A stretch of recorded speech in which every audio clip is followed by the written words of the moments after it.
오늘 우리가 읽은 이야기는요, 하나님의 명령으로 시작을 하고 있습니다. 하나님이 야곱이라는 사람한테 네 가지 명령을 주시는데요. 첫 번째, 일어나라. 두 번째, 올라가라.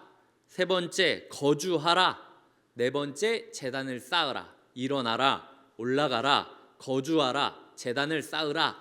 이 네 가지의 명령이 1절에 담겨져 있습니다. 그 중에서 저희는 오늘 일어나라, 올라가라, 이 두 가지의 명령을 묵상해 보는 시간으로 가지려고 해요. 먼저 이 일어나다라는 말이 언제 듣는 말인가? 어린애들이 잘 때 부모가 깨우면서 일어나라 하는 그 일어나라는 건가라고 생각할 수 있는데요.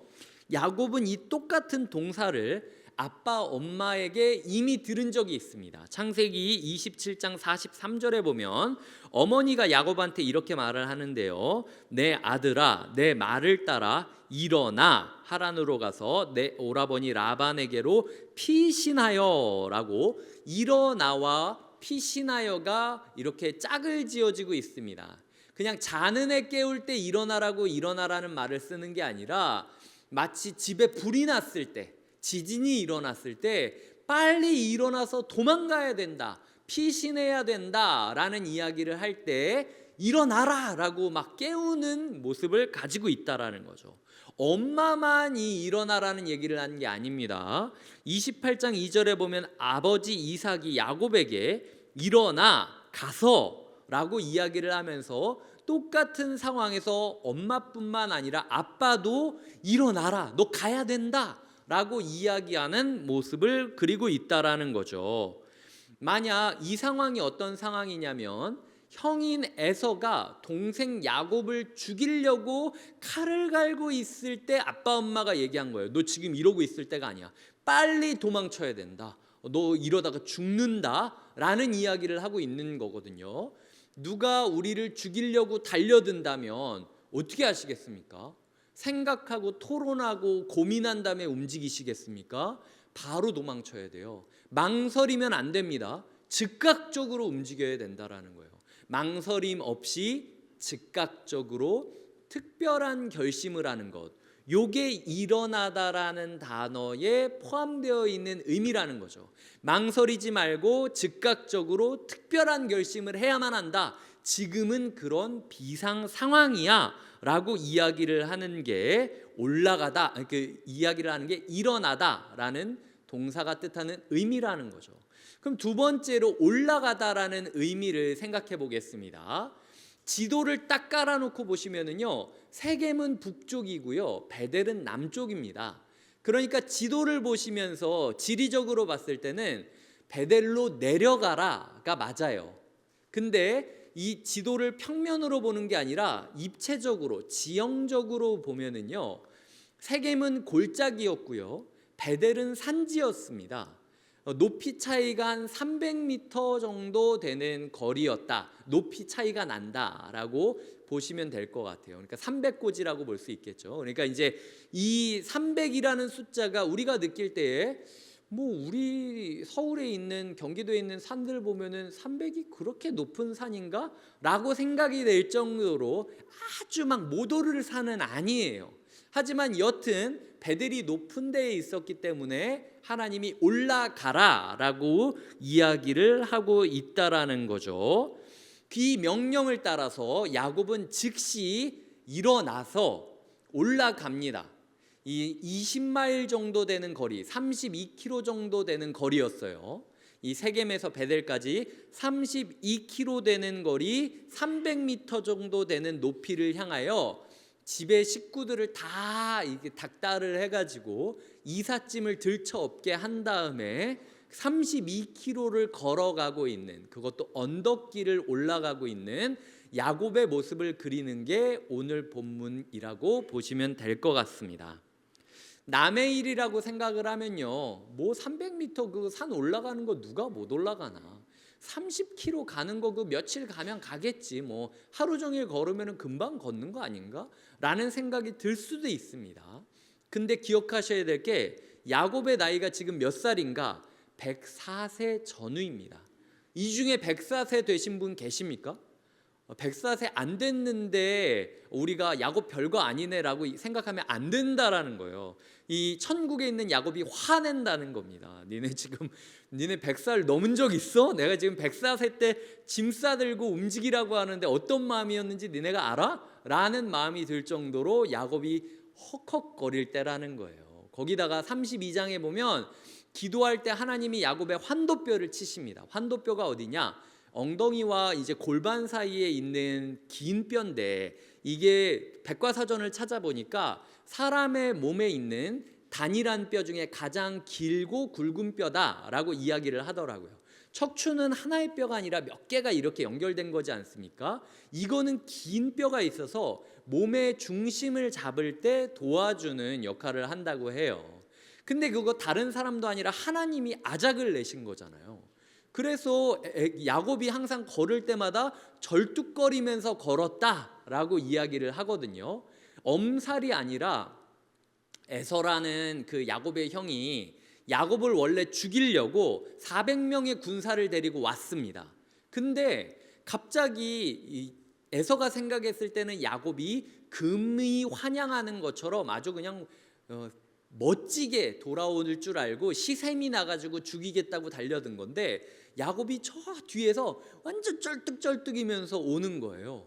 근데 그 모습이 너무 불쌍해서 에서의 마음이 울컥해서 눈물이 나올 정도로, 야, 내가 저 모습을 내가 알지도 못하고 시샘을 하고 그냥 축복 뺏어갔다고 막 욕하고, 축복 받았어도 저렇게 쩔뚝거리면서 그냥 안절부절 못하면서 나한테 달려오는 저 모습인데, 야, 내가 진짜 이렇게 미워하는 게 진짜 헛된 일이었구나 슬퍼할 정도로 야곱이 불쌍한 상황이었다라는 거예요.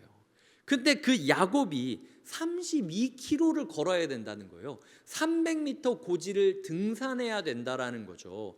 자기 몸도 뭐 가누기 힘든데 어떻게 가족들을 다 데리고 짐 싸게 해가지고 그 길을 걸어갈 수 있겠습니까? 제가 또 한 4년 정도 쩔뚝이면서 걸어보지 않았습니까? 그래서 제 나이 또래 있는 사람들 중에서는 지금 야곱의 마음을 가장 잘 이해할 수 있다고 개인적으로는 생각하고 있어요. 야곱이 그 길을 떠났을 때 어떤 마음이었겠습니까? 지금 내가 왜 망설였는지, 내가 왜 세겜에서 베델로 못 올라갔는지 아무도 이해하지 못하는구나. 내가 어떻게 저기를 올라가? 내가 지금 평지도 못 걷는데 아무도 날 이해하지 못한다는 생각이 들고, 움직이지 못하는 나를 보며 짜증도 절망도 일어나고, 나 때문에 다른 사람이 막 이삿짐 끌어안고 막 걸어가는 거 보는데 막 뒤에서 불만이 나올 거잖아요. 끙끙대는 소리만 들려도 마음이 아주 무겁고, 거기다가 내가 천천히 가기 때문에 나 때문에 보폭을 맞춰서 늦게 간다라는 거가 또 너무 속상하고, 야곱의 마음이 정상이 아닐 수밖에 없다라는 거죠. 야곱한테 베들로 가는 길은요, 불가능한 장벽이었습니다. 난 저기 절대 못 가라고 생각을 했는데, 하나님이 그거 내가 몰라서 시키는 거 아니거든, 알아도 시키는 거니까 너 살려면 거기 가야 된다라고 이야기를 하셨다라는 거죠. 여기에 이 오른다라는 단어가 그냥 힘들다라는 단어 이상의 의미를 가지고 있습니다. 시편 24편에 보면은 이 오르다라는 단어가 알라라는 단어인데요. 이 알라라는 단어가 그대로 동사로 이어져서 다른 모습으로 표현이 되고 있습니다. 오늘 읽을 성경 구절은 요 구절밖에 없거든요. 그래서 마음 다해서 시편 24편 3절부터 6절까지를 같이 읽어 주셨으면 좋겠습니다. 시작. 여호와의 산에 오를 자가 누구며 그의 거룩한 곳에 설 자가 누구인가? 곧 손이 깨끗하며 마음이 청결하며 뜻을 허탄한 데에 두지 아니하며 거짓 맹세하지 아니하는 자로다.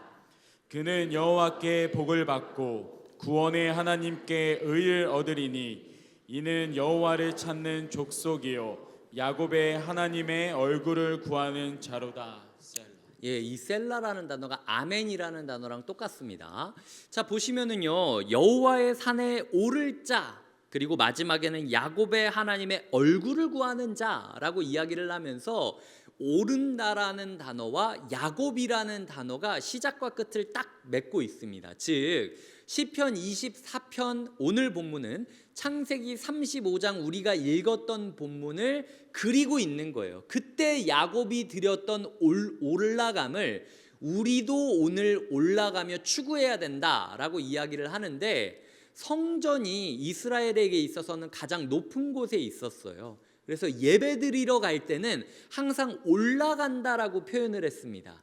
즉 특별한 결심, 망설이지 않고 즉각적으로 해야 하는 특별한 결심이 무엇이었느냐? 창세기 35장과 이 시편 24편을 요약해 보자면 이렇게 정리할 수 있어요. 화면으로 띄워드리겠습니다. 절뚝거릴 수밖에 없던 104세 할아버지한테 뭐라고 이야기하시냐면, 망설임 없이 즉각적으로 일어나 가족 모두를 데리고 마치 등산하는 것처럼 느껴진다 할지라도 참 예배를 드리기 위하여 도전하라. 이게 내가 너희한테 원하는 거다.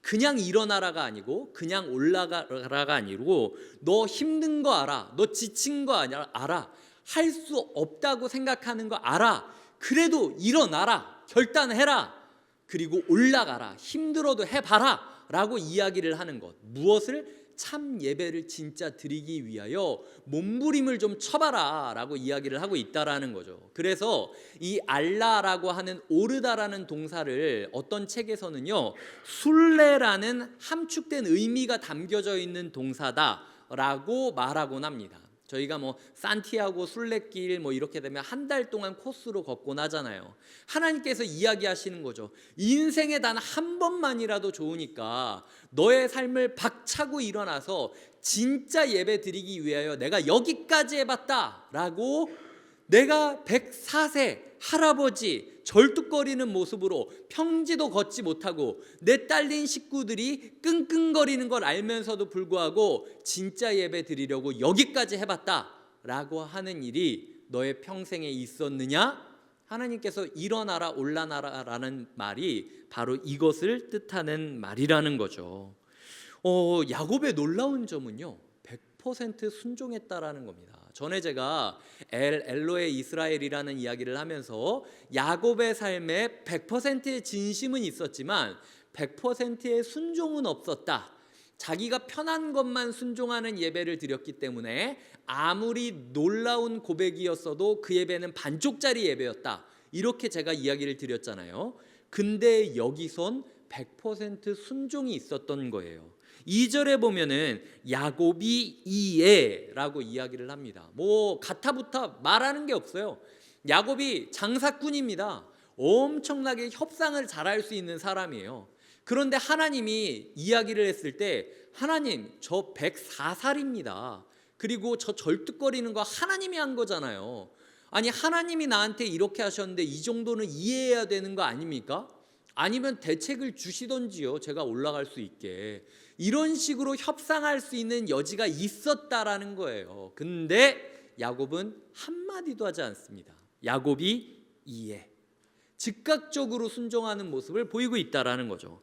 3절은 우리가 일어나 베델로 올라가자, 하나님의 명령을 그대로 외치고 있는 야곱의 모습을 그리고 있다라는 거죠. 하나님이 야곱한테 일어나라, 올라가라 라고 이야기를 하니까 야곱이 가족들한테 일어나자, 올라가자, 하나님이 말씀하셨다 라고 이야기하는 즉각적인 반응을 하는 것을 보여주고 있습니다. 야곱은 자기의 상황을 설명하고 사람들한테 막 설득을 하고 이러지 않았어요. 하나님이 말씀하셨다면 일단 가면서 얘기하자 우리 라고 이야기를 하면서 먼저 짐을 쌌던 게 야곱의 단호함이라는 거죠. 그렇게 야곱은 진짜 예배를 드리기 위하여 모든 것을 버립니다. 왜냐하면 세겜에 이미 다 정착한 상황이었잖아요. 그거 내가 뭐 소위 말해서 있는 집을 팔아도 부동산 계약이 끝날까지 기다려야 잔금을 받고 움직이지 않겠습니까? 그럴 수 없었다라는 거예요. 하나님이 가라 그러니까 다 포기하고 떠나는 모습을 그리고 있다라는 거죠. 곁에 있는 교회는요, 지금 중요한 분기점을 지나가는 중입니다. 지난주 한마음 체육대회가 있었죠. 제 마음 가운데 우리가 처음이다 보니까 서투른 부분들도 보이고 보완되어야 될 부분들도 보였어요. 그래서 이리저리 고민하고 들으면서 피드백들을 다 받아 적고 있습니다. 그래서 다음에 우리가 이런 일을 하게 될 때는 이것도 좀 보완해야지, 저것도 좀 보완해야지 하는 것들이 저한테 많이 리스트가 있어요. 그런데 성도님들이 잘 모르실 수도 있겠지만 요번 한마음 체육대회 가운데 저에게 특별한 사건 4가지가 있었습니다. 첫 번째는요, 시작하려고 하는데 교회 다니지 않는 분, 믿지 않는 분이 오신 거예요. 체육관을 지나시다가 체육대회가 있다고 하니까 뭔가 싶어가지고 구경 오신 거죠. 그래서 그분이 어찌어찌하다가 인사를 하고 어찌어찌하다가 접수를 하고 어찌어찌하다가 조에 포함되어서 같이 운동을 했어요. 예. 너무 자연스럽게 운동을 하고 경품 행사가 할 때쯤에 그분이 주변에 계신 분들한테 내가 여기까지 와서 경품까지 받는 건 좀 아닌 것 같다라고 하시면서 고맙지만 일어나겠다라고 하시면서 일어나셨다라는 이야기를 들었습니다. 낯선 사람이 오고 또 교회 다니지 않는다는 사람이 오면요, 어떤 모습을 우리가 본능적으로 보입니까? 막 경계하죠. 혹시 뭐 꼬시러 온 거 아니야? 뭐 팔러 온 거 아니야? 왜 온 거예요? 이상한데? 뭐 이런 식으로 우리가 낯선 눈을 보이지 않겠습니까? 근데도 불구하고 사실 몰랐잖아요. 그냥 웃고 떠들고 게임하고 줄다리기 하고 그러느라 우리 팀 중에 그런 분이 계셨다라는 걸 다 모를 정도로 너무 행복하게 그냥 서로가 서로를 맞이하며 그분도 또한 이 사람들이 나를 경계한다라는 마음이 느껴지지 않을 정도로 그냥 즐겁게 지내다가 가신 거예요. 거기다가 그런 분들이 오면 교회는 어떻게 합니까? 낯설어 하는 것, 경계하는 것 아니면요, 적극적으로 꼬시려고 합니다. 막 주보 갖다 주고 막 방문카드 주면서 이거 썰어 간식 먹었으니까 써라 막 이렇게 이야기하기도 하면서 어떻게든 이렇게 교회 안으로 앉히려고 얘기하는데 너무 성숙하게도 그저 환대하고 하나님이 이렇게 사랑하신다라고 이야기를 하는 걸로 딱 끝내고 그냥 오며 가며 우리가 마주칠 수 있으면 좋겠다라는 정도로 축복하면서 그분을 보내드렸다라는 거. 저한테는 이게 기적과도 같았어요. 믿지 않는 사람도 스스럼 없이 와서 아무도 모르게 같이 웃고 즐기면서 나설 수 있는 교회가 됐다? 이게 우리가 꾸는 교회의 꿈이 아닙니까? 하나님이 오신 것 같은, 예수 그리스도께서 오신 것 같은 느낌을 한 주간 제가 받으며 감사했다라는 거죠.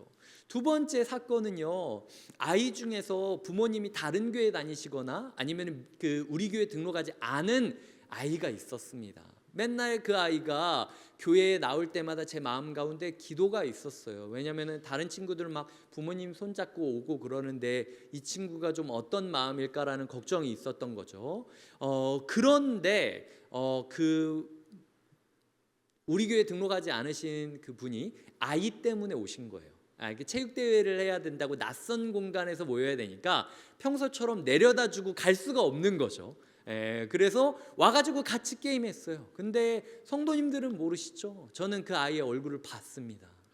아이가 너무 행복해하고 내 부모가 있다, 나도 부모가 있다 라고 이야기하면 짓는 그 표정이 너무 행복해 보였어요. 그게 저한테는 두 번째 특별한 사건이었고요.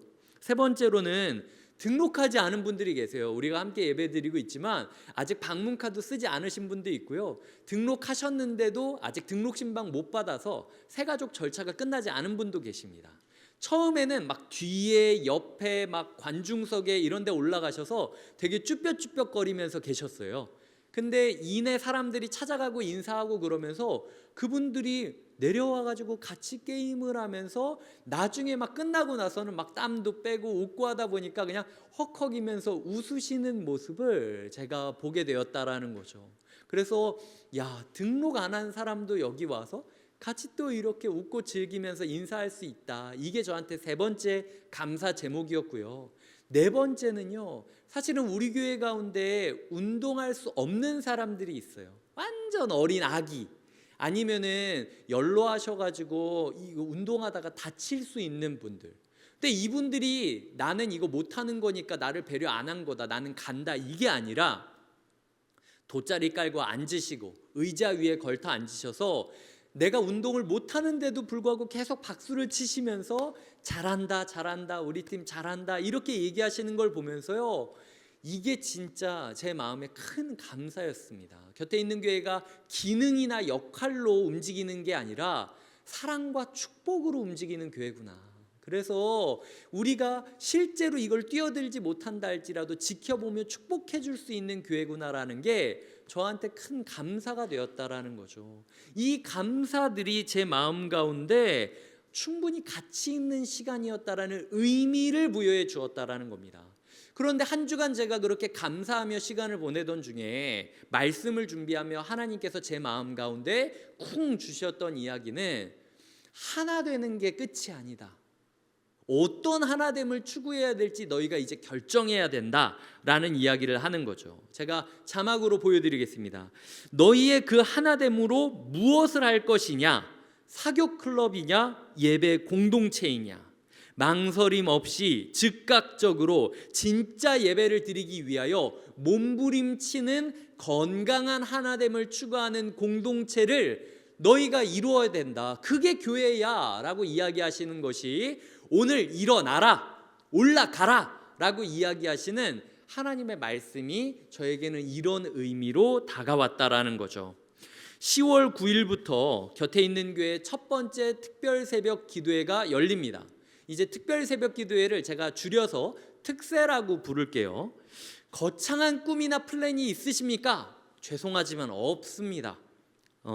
지금 우리가 특새를 한다고 해도 특새가 웅장하거나 화려하거나 막 이러지는 않을 거예요. 아시잖아요. 우리 주중 공간이 막 좁기 때문에 몇 사람 차도 막 복잡하고 막 동선도 쉽지 않고 주차도 이제 공용 주차장에 대고 와야 되기 때문에 쾌적하지가 않고 아이들이 조금이라도 떠들면은 금방 시끄러워지는 좁은 공간이고 여러 가지 어려움들이 있었어요. 그래서 사실은 저도 1년 동안 특새를 안 한 게 아니라 못한 거였습니다.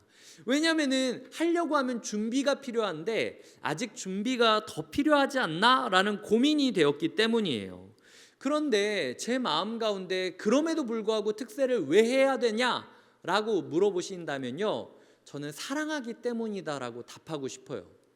제가 교회가 시작되기 전에 성도님들한테 공통적으로 물어보던 질문들이 있습니다. 그 중에 하나는 성도님의 삶 가운데 가장 신앙인다웠던 순간이 언제입니까? 이 순간만큼은 내가 진짜 제대로 신앙생활했다 라고 느껴지는 신앙생활의 지점이 언제였습니까? 라는 질문을 많이 했고 많이 들었습니다. 근데 그 중에 한 70% 정도의 성도님들이 꼭 특새를 이야기하셨어요. 어떤 분은 내가 특새 본당을 사수하려고 새벽 3시가 넘어가지고 딱 들어왔는데 나보다 먼저 와 있는 사람들이 있는 걸 보고, 그리고 같이 추운데 벌벌 떨면서 비 오는데 우산을 들면서 1시간이 넘도록 줄을 서고 기다리고 있는 사람들을 보면서 특새가 시작되지도 않았는데 은혜를 받았다는 거예요. 야, 우리 교회가 이런 교회구나. 이렇게 은혜를 사모해서 이 새벽 3시부터 줄을 서가지고 예배를 드리는 이 예배 공동체가 우리 교회구나 라는 마음이 들어서 그때 가장 행복했다라고 고백하시는 분이 계셨고요. 또 어떤 분은 교회 전체가 특새를 선포하고 마음을 모으다 보니까 청년들 중에서도 이제 특새를 같이 하자라고 하면서 아름아름 카풀들이 이루어졌던 거죠. 그래서 특새를 참여하기 위해 함께 왔고 끝나고 나서 카풀로 함께 데려다 주다가 정이 든 거예요. 그래서 결혼을 했다, 연애를 하고 결혼을 했다라는 이야기를 하면서 나는 그저 하나님께 기도하러 온 거였는데 하나님께서 나에게 또 이런 가정을 허락해 주셔서 너무 감사하다라는 고백을 우리 교회 성도님들한테 제가 들었습니다.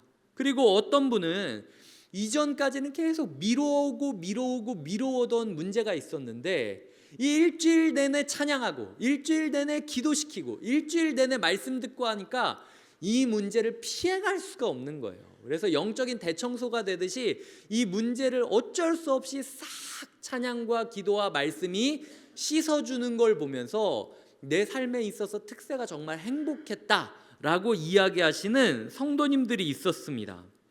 이런 고백을 제가 기억하고 있는데 이게 마치 저희 집 아이가 밤에 오므라이스를 먹고 싶다고 한다면 제가 그냥 야, 이 밤중에 무슨 오므라이스냐, 집어치워라, 잠이나 자라 이렇게 얘기하고 끝내겠습니까?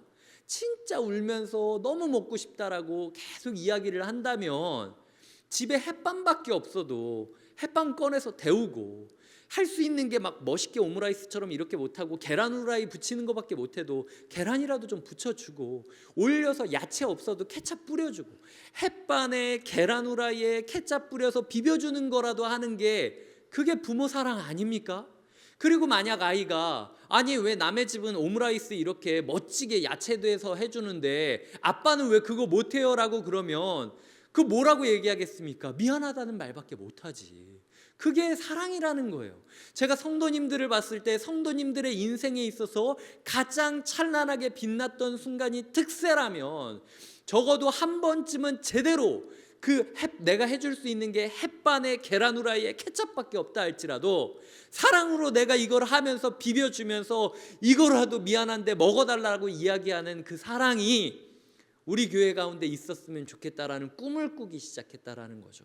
그래서 우리 교회 특세한다고 바뀌는 거 하나 없다 할지라도 막 뭐 중원구가 들썩들썩이면서 신문에 나오고 이러지 않아도 한 사람이라도 이 특세를 통해서 햇반 속에 담겨진 그 케찹 맛 사랑을 느꼈습니다 라고 고백하는 성도님들이 있다면 내가 기꺼이 하겠다라는 마음을 먹고 준비하는 게 이번 첫 번째 특세라는 거죠.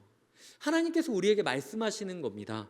너의 삶에 특별한 시간을 줄 수 없다는 미안함과 무력감과 자책감과 죄책감이 있지만 그럼에도 내가 일어나라고 하지 않니? 올라가라고 하지 않니? 어려운 거 알아. 하지만 예배를 위하여 한번 올라가 봐라. 이 자리에 앉아 계신 분들 중에 특세 안 나올 이유 없는 분이 어디 있겠습니까? 다 104세 야곱, 절뚝거리는 몸, 무거운 가족들의 끙끙거리는 짐들 다 우리에게 있어요. 하지만 그럼에도 불구하고 한 번이라도 좋으니까 일어나라, 올라가자 라고 이야기하는 하나님의 음성 앞에 아멘이라고 이야기를 하면서 그냥 야곱이 이에 즉각적으로 하나님의 명령을 따르는 100%의 순종을 한 경험이 있느냐? 하나님께서 오늘 우리에게 그걸 묻고 계시다라는 겁니다. 그렇게 우리가 진짜 예배를 드리고 싶다는 마음 하나로 절뚝거리는 몸을 이끌고 여기까지 왔으니 제발 은혜 주시옵소서 외치기를 하나님이 원하고 계시다라는 거죠. 이 마음으로 이제 2주 동안 특세를 사모하면서 준비하게 될 겁니다. 이미 버튼은 누른 거예요. 이제 특세는 시작됐습니다. 이제 9일부터 14일까지 펼쳐지는 모습이 어떤 모습이건 간에 우리의 진심이 우리의 순종과 맞닿아져서 진짜 예배를 드려가는 시간 되길 주님의 이름으로 축복드립니다.